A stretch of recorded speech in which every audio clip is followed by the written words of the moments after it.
دا د حیرتانو په بندري ښارګوټي کې د تیلو د تصفیې له تر ټولو سترو کارخونو څخه یوه ده. هغه ځای چې د ایران د قونسلګرۍ مسؤلینو ترې لیدنه وکړه. په مزار شریف ښار کې د ایران د قونسلګرۍ مسؤلین وایي چې د ایران اسلامي جمهوریت چمتو دی څو له افغان پانګوالو سره د تیلو د تصفیې خونو د پراختیا په برخه کې همکاري وکړي.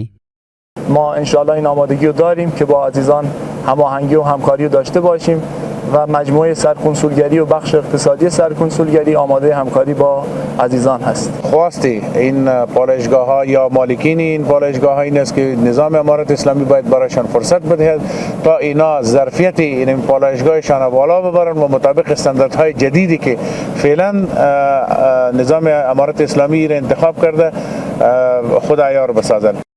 په همدې حال کې د بلخ د تیلو د تصفیې کارخونو مسؤلین وایي چې په دې ولایت کې فعال تصفیې خونې د امو دریا له نفتي حوزې څخه د رایستل شویو اومه تیلو د تصفیې وړتیا لري او غوښتنه کوي چې کورني نفت د تصفیې لپاره باید دوی ته وسپارل شي. در 24 ساعت 840 تن در یک روز، ما تقریبا 25200 تن در یک سال 3,000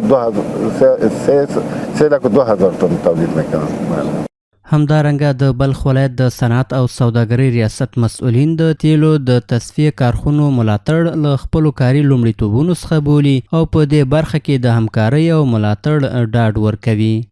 د بلخ د ولایت د صنعت او سوداګرۍ ریاست ژمن او متعهد دی چې د قانوني اسانتیاو امنیتي تضمین او تخنیکي همغږي له لارې د پالایشګاهو پانګونه خوندي او دوامداره کړي.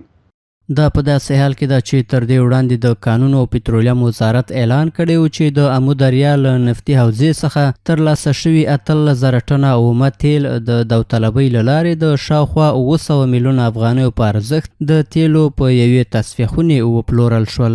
د کارپوهانو په وینا د دغو اومه تیلو پلور د نفتو د زیاتوالي او د افغانستان د انرژۍ له برخې څخه د عوایدو د لوړېدا ښکارندویي کوي.